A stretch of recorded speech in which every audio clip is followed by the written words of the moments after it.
The Spinoff Podcast Network.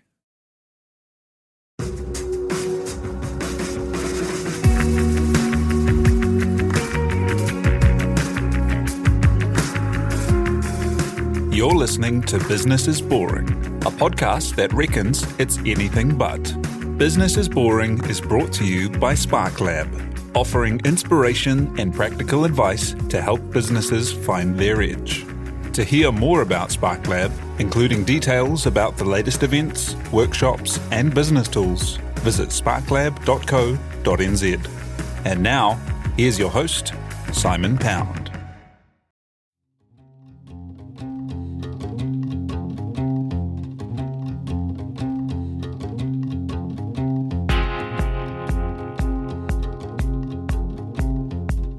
You're listening to Business is Boring, a podcast that reckons it's anything but.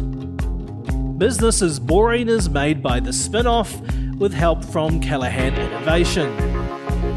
Here's your host, Simon Pound. Subscription food boxes are big business. My food bag gained huge revenue, attracted private equity money, and went to IPO. A big international player, HelloFresh, arrived and spent big on free food promo. And during this time, a local offering, Woop, has been serving thousands of customers with its foodie-friendly recipes and chef-ready preparation. Woop stands for World on a Plate, and its inventive offering found fans for a crowdfund and into regular delivery. It was a rocky year, but COVID hasn't been all bad. With a business based on culture and values, it's won big at business awards and is in a great spot for 2021. To talk the journey from France to New Zealand, from makeup marketing to food boxes, founder CEO Thomas Dietz joins us now. Kia ora, thank you for being here. Thank you for having me.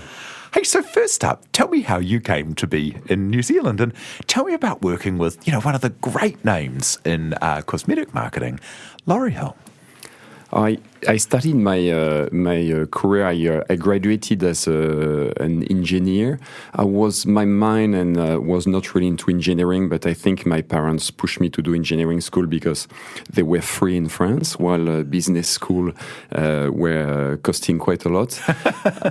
So I was never feeling like I was an engineer. But when I graduated, I had to do my military office, and a way of avoiding it, because I was not really into this kind of game, was to work for a French company overseas, and I had quite a taste for travel, so I found a job in marketing for a telecom company in Venezuela.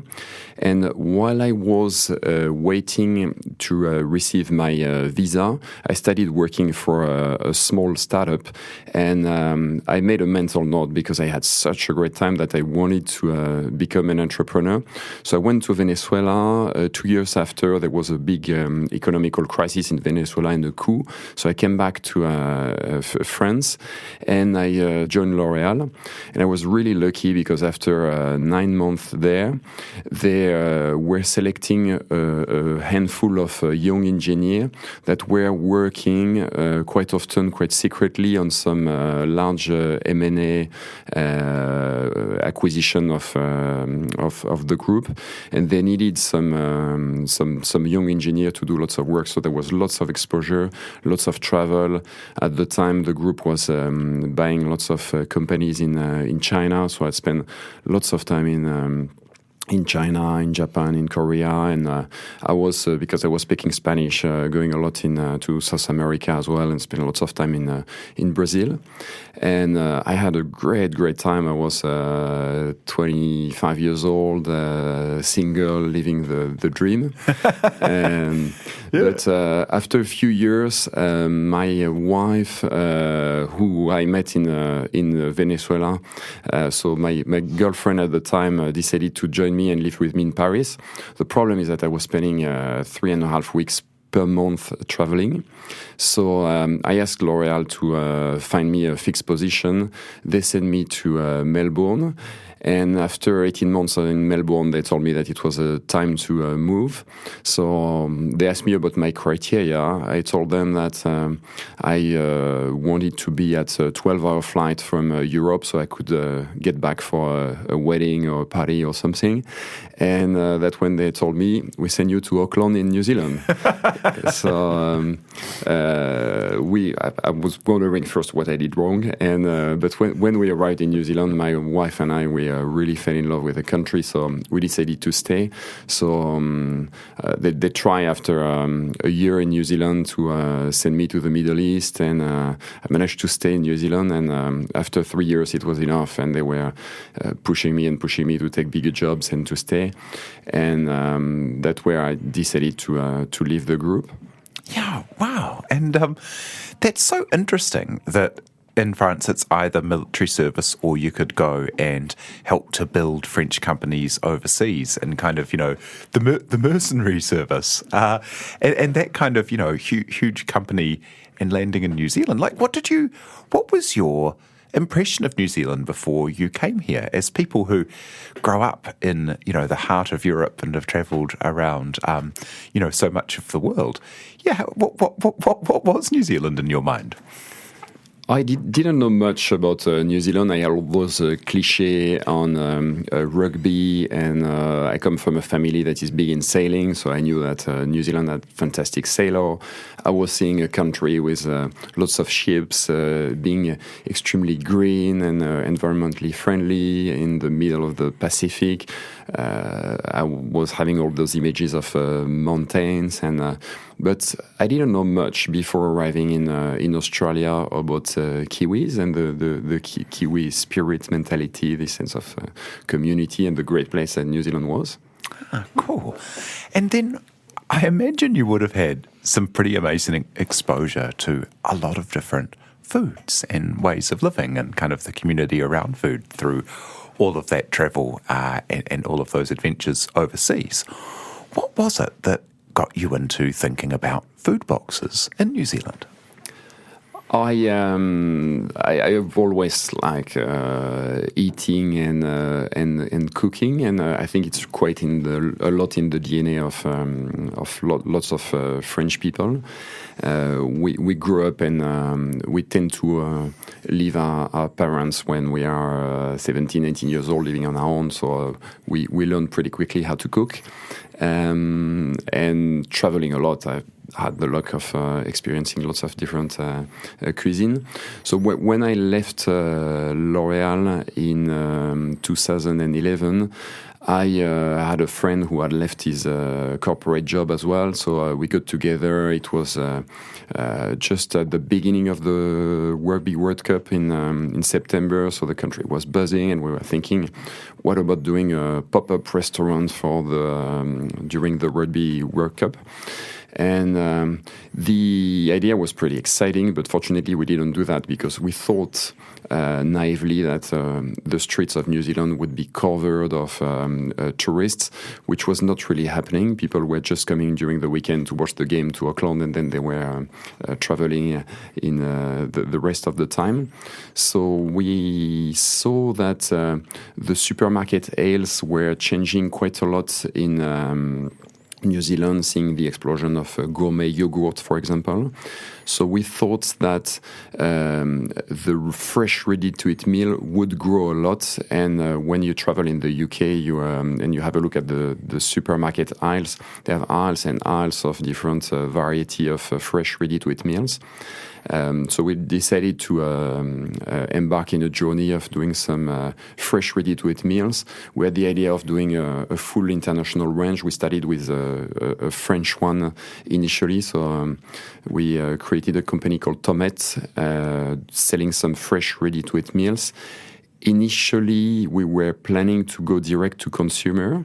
I had done enough of supermarket work when I was at L'Oréal. But New World Victoria Park, the largest New World in the country, when we launched the product, asked us if we could range the product. So we did that pretty quickly. And then More Wilson in Wellington ranged the product as well. So we started selling our products through New World, Faro, Nosh, a few selective stores. That New World in Victoria Park is a real incubator and spot for food innovation, isn't it?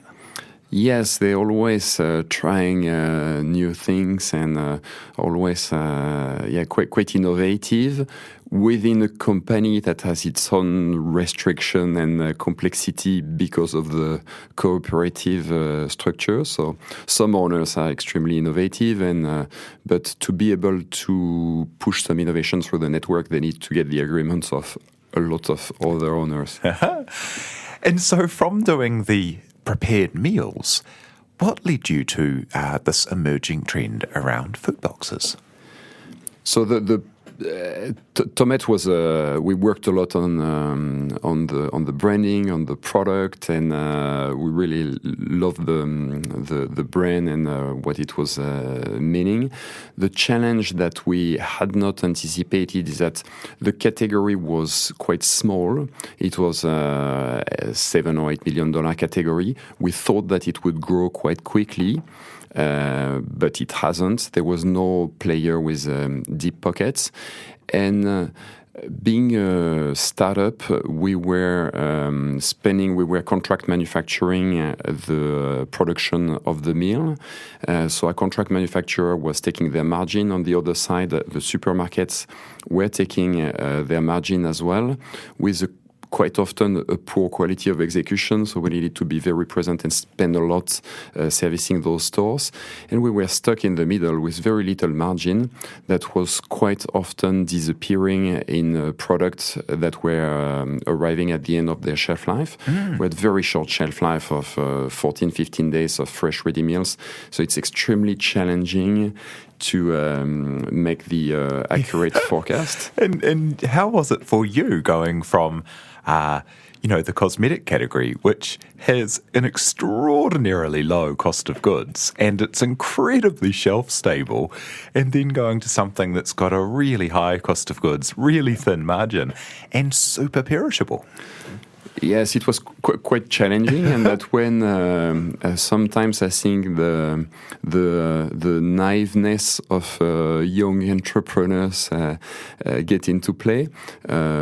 Fortunately, we don't think about all of that, or unfortunately, but I think it's what drove us. So we had a pretty higher price points, so we could get some margin, but at the same time, the price point was probably too high to get enough volume. So that was really hard to an equation very hard to solve. So that we tried a few other products. We launched some crepes, and we launched some soups. The soups were a lot better because we had a 80-day shelf life. But the soup is more of a winter product, so it has as well its own challenges. So after playing in this industry for 3 years, I decided that, and I was having a look at all those food subscription businesses that were popping up all around the world, specifically the meal kit businesses. The first one started in Sweden in 2008 and was doing pretty well. And then lots of companies have copied the model, all the HelloFresh, Blue Apron, MyFoodBag, copy-paste the same model of delivering to the customer a recipe card and all the ingredients that you need to cook dinner once a week. We thought that there was a different way of solving this problem of busy professionals who want to eat delicious dinners but don't have the time to cook during the week. So we did something halfway through fresh ready meals and a traditional food kit by doing all the preparation of the food. So we went to a whiteboard and starting to see how it could work.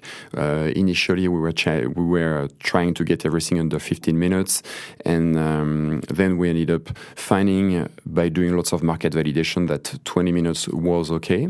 So what we do is what any restaurant in the world is doing. It has a French name. It's called mise en place, but the concept is surely not French. It's this concept of doing the preparation. So when you arrive in a restaurant, you don't want to wait an hour somewhere to get your meal on your plate. You're ready to wait 10, 15, 20 minutes, but not more. So the chefs usually do all the preparation in advance.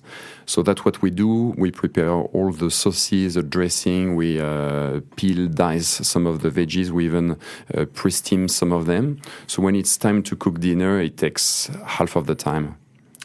Wow, and kind of 20 minutes, I guess that's time for a glass of wine or time to kind of relax and feel like you've done something.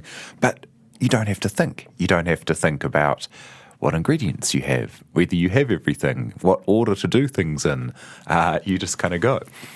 Yes, so it's quite interesting because our customers are not what they really like about the product is that they don't save 20 or 30 minutes a day 3 or 4 times a week so they can learn to play the guitar or mandarin. It's more appreciating those moments of life. They tend to be quite foodie. They are busy professional, so their pain point and the frustration is not to be able to have the time during the week to cook some interesting dinners.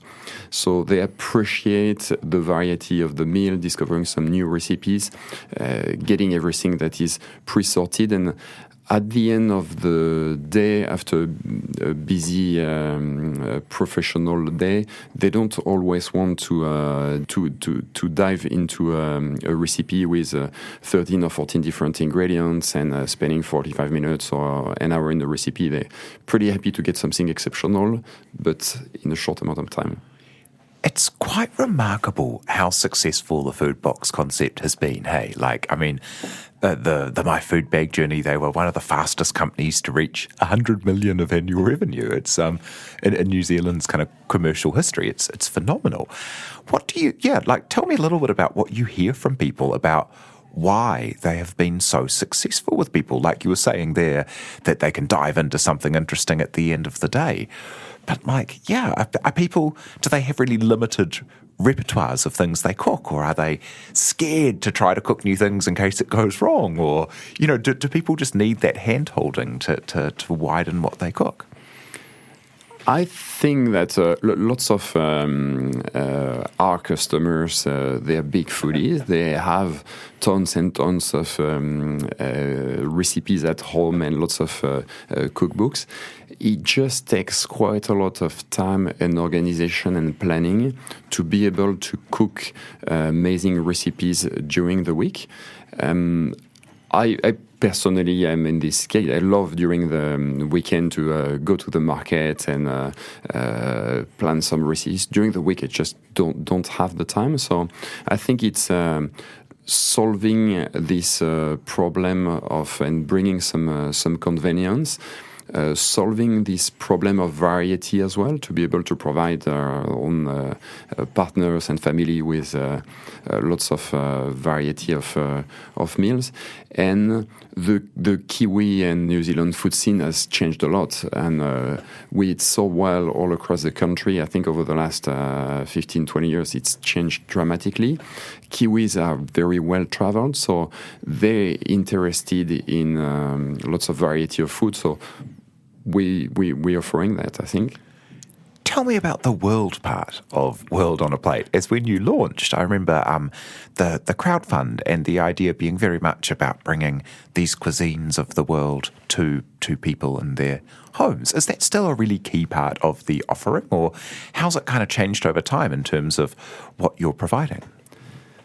Yes, I think we're still there. We like to provide some variety, and we source some the best recipes that we can find all around the world that are not all 3-star Michelin restaurant recipes, but we do lots of anything from lots of street food and getting some inspiration from lots of travel. And we've got a team that is of amazing passionate foodies that always have some new ideas of recipes, and we marry that with the best ingredient in the world that come from New Zealand. We're so lucky to have the amazing ingredients that I think the marrying both allows us to create some amazing product.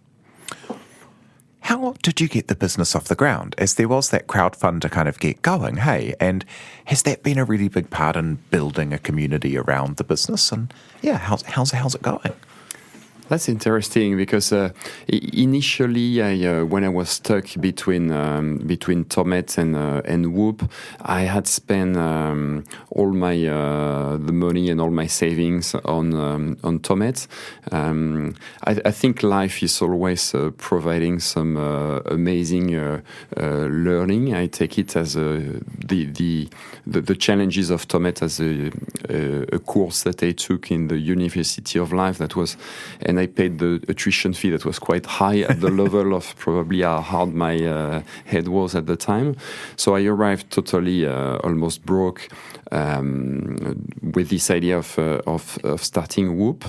So I met 92 or 93 different investors that told me no, that told me that the idea was not a good idea at all, that some of them that they should go back to having a corporate life, that it will never work. I ended up finding a small group that was backing up the idea, that was bringing a little bit of seed money. And so we decided to do some equity crowdfunding. Snowball Effect had just launched 12 months before. They were not taking some pre-revenue startup. We were the first one that just sold an idea. I don't think they've done it after us, and they always like to get some companies that have $2 or $3 million of revenue. But we thought that it was a perfect product because it was pretty easy to understand the concept. Anyone could be a customer. And we had a break-even point that was at 1,000 boxes. So we were thinking that if we were getting 100 investors, each of them recruiting 10 of their friends, we would solve the problem quite quickly. Interestingly, it hasn't been the case. We probably got 5 or 6 out of our investors that are really interested and that became some clients. But most of them were more interested by the opportunity of investing, not really by on supporting the business. So that was... I was thinking that equity crowdfunding would take lots of our time because we would have to manage a community of investors that would be wanted to be extremely involved. It's been more the opposite. I know that other companies have done it differently and got their investors a lot more involved, but it hasn't been the case on our fundraise. Wow. And how did you go about building to that 1,000-box break even? It's a cool model, but the economics of food boxes, they got blown up when HelloFresh entered the market and just gave away so much food and is still giving away so much margin, this enormous, well-funded international company. It must make it very hard to run a business. I think we always thought that an international player would enter the market, and we always saw that as more an opportunity than a challenge. I think that we never consider the other food kit as a competitor. We're more competing with the supermarkets, and we take some share from the supermarket. And specifically, even if the category is pretty small in comparison to the grocery market in New Zealand, I think we take we reduce the frequency of visit to the supermarket. So they are our main competitor. All the players in the food kit industry are just raising the awareness, and I think that worked pretty well. In terms of positioning, I think HelloFresh and MyFoodBag are more battling head-to-head, and they tend to discount, to have a lower price point. We have a positioning of premium accessible. We targeting busy professional who are ready to pay a little bit more to get something that is already half prepared. to save time during the week. So we're not really competing, and we see it as a great move to have another player on the New Zealand market. Yeah, it does sit a bit kind of fancier, or a bit more of a sense of occasion, the Woop meals, than the others. Like, it can be very frustrating if you have bought a food box for $150 a week, and then you get a recipe that's like a pasta bake, and then the next night it's like a fritters, and you're like, well, you can make that out of like, you don't need help. You don't need help to make a pasta bake. Yeah, I think it's they provide lots of variety and solving this problem of what's for dinner tonight, which is one of the key problem. And there are some customer for any type of offer. We're just playing with an offer that is slightly different, and we managed to grow a lot and double the size of the business every 6 to 12 months over the last 6 years. So it's been a pretty cool journey. When did you know it was working? Oh, I think we were really excited when we launched. It was working really well over the first few months. We were attracting lots of customers. We launched in the month of August until we hit the first summer. We had not properly anticipated that, but from the third week of November, people switch into a barbecue and Christmas party mode. Everyone goes away during December and January. So most of our customers at the time had post-sale subscription. So this and entrepreneurship is always lots of up and downs and this roller coaster. So we never knew that it was working. It was we could think that we were on a good trajectory for the first few months, and then we hit a wall after 6 months. So it's constantly up and down, and a constant challenge to be able to maintain the growth and to make it an exciting business. How did COVID hit your business as providing food to people at home and deliveries of food rather than people heading out was advanced a lot by the changes of COVID, but I imagine all of the difficulties around logistics and change and everything would also be advanced a lot for you. Yes, it was quite an interesting journey from the outside. We were pretty lucky because we ended up being an essential business, and I've got so many friends that have lost their business or struggled a lot that we were in the very lucky category. But it brought, just when we were seeing what was happening in Europe, we knew that some lockdowns were coming. It was pretty stressful for the staff at the beginning when the government announced that the takeaway couldn't operate, that the supermarket could stay open. The whole staff was extremely stressed because they were thinking that they would lose their job. And for us, even if we had some cash reserve, we only had 3 or 4 months ahead of us if we had to stop trading. So, and the measures in terms of health and safety and equipment were not very clear. We had to maintain as a business a distance of 2 meters between workers, which we cannot really do because when you get someone that is making a sauce, feeding it by hand, and we have people that were at less than 2 meters. So we tried to source some masks. We went everywhere. It was impossible to find some masks. Some people were selling them at $10 or $12 a mask, but they didn't have the quantity that we needed. So I ended up seeing a friend whose mother is a GP that had this garden shield, and they were seeing patients on the car park with those garden shields. So I went to the next burning on Great North Road, and they had 6 in stock. I arrived in the store, nobody could find them. I spent 45 minutes, and instead of giving up, I picked up a ladder, and then I started at the top of the rack to find them. I ended up finding a box with those shields, and then my wife dropped everything and went across 12 or 13 Mitre 10 and burning all across the place to find some shields so we could have some protection for the staff.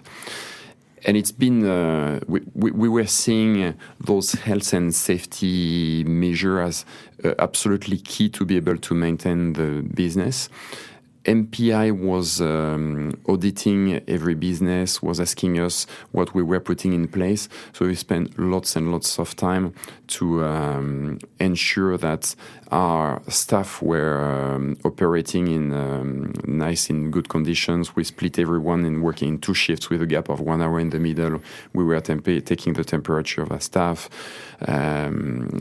providing lots of support. We appointed 2 health and safety manager for the morning, the evening shift. We protected a lot as well our customers because we know that they were stuck at home. They were heavily relying on the service that we were offering. So we've been pretty humbly happy to be able to deliver them some solutions so they didn't have to go out at the time of the first lockdown. Tell me about awards and the role that they play in your business, as the business has won a bunch of awards for a range of things, hey, from customer through to staff happiness and the like. Yes, we've been pretty lucky to win a few awards. The team has we really celebrate our values in the business, and we hire people based on value. We constantly focus on our values. And we've got a team of people that are working really hard and like to win together and to do something bigger than themselves. So all of those awards are a really good way of celebrating and giving us some different milestone and a good opportunity to celebrate. Something that we learned as well is that we got this little collection of awards at the reception. When we hire some candidates, when we meet some candidates and we interview them, specifically now that we start getting some people coming from larger companies that the business is evolving, we always sit them in front of those awards and tell them that we haven't won those awards just because we are in a category that is growing fast. We won those awards because we work really, really, really hard to do that. It looks sometimes that we're growing pretty fast and that is pretty easy, and you can think that it's a small business in a fast-growing category. But seen from the inside, it's a lot and a lot of hard work. What would your advice be to someone who does want to kind of start something in their passion area? And, you know, there must have been some really hard days when you'd pursued your passion through the first ready-made meal business and depleted all your savings and saw that wasn't going to be the idea that would work, and then changing into another model and hearing all of those no's from the investors and pushing through, you know, like what would your advice be to people who do believe that there's a great business at the end of it? I really love the journey and any side of the journey, and with lots of hard time and lots of extremely exciting time as well. One thing that I learned on the journey of Tomat that I did differently with Woop was spending enough time on market validation. With Tomet, I had done a pretty light market validation, getting some questionnaire that we're getting through friends, and basically saying, is my idea a great idea? And people tend to tell you, yes, of course, it's a good idea. They give you some good feedback, and with Woop, we learned our lesson, and I read a couple of books on market validation and attended a few seminars on it. One thing that we did differently was doing our 100 interviews. So we did actually 100 of them face-to-face to really understand the pain points that our business was offering to solve, and understanding without our offer how people were solving these pain points. And then we identified as we created some products and get some focus group before we launched. Once we launched, we spent a huge amount of time trying to perfect the product before we try to scale, trying to get this magic product market fit. We're quite lucky in the food kit industry because we iterate on the product every week, and we get some feedback from lots of customers on a weekly basis. If you compare it to the wine industry, if you're lucky, you start making wine when you're 20 years old, and you finish your career at 60, 65 years old. So you get 40 shots of making some wine. Quite often, you need to remember what you've done 1, 2, 5, 10 years before to understand what makes great wines. So that's why there is lots of generational business, because you learn from your parents and grandparents. In this market, we're pretty lucky because we iterate every week. So we spend the first 18 months of the business iterating and focusing the whole team every single week to survey customer, read in detail all the feedback from the customer, to constantly challenge ourselves to improve the product until we were getting product market fit. Some people that are really, and it's not just a marketing thing, but grabbing us by the hand sometimes and saying, oh my God, Whoop, you changed my life. And that's when we started scaling the business. And what will success be for you personally, and also for Woop as a business, as a kind of final thought? I'm extremely happy with this business, which is a product and offering a service at the same time. It's extremely data-driven. We've got a fantastic team, and we constantly trying to challenge ourselves to offer more. We've done a lot on the environment recently. We are carbon neutral. We source all our product locally, and we implemented a back to base program. So when we deliver a new box, we take back the old box with all the packaging that we sort, and we ensure that they are recycled properly to make some other products. So we've got lots of initiatives, and we got brand that our customer likes. So we implemented recently some dessert food kits, some new, more ready meals, coming back to the old one to solve those night when you don't have the time to cook at all.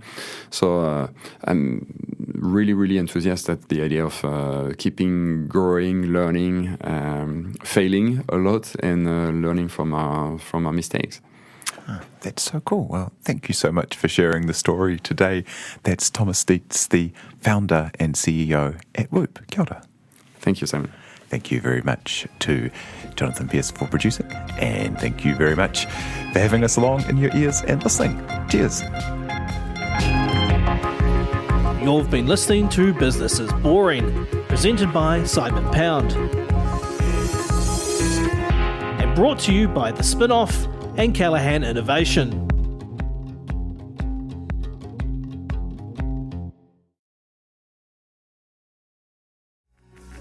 From the Spinoff Podcast Network, that was Business is Boring, brought to you by SparkLab. Make sure you're following Business is Boring wherever you get your podcasts.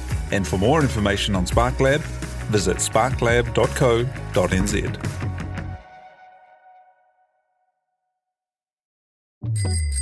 Ready to rediscover the joys of cycling? With over 300 kilometres of cycle paths across Tāmaki Makaurau, jumping on your bike and going for a ride is such a fun way to discover the city from a different perspective. Cycling is getting more and more popular across Auckland, so now's a great time to join the hype and give cycling a go. Head to at.govt/cycling to find your nearest cycleway today. The Spinoff Podcast Network.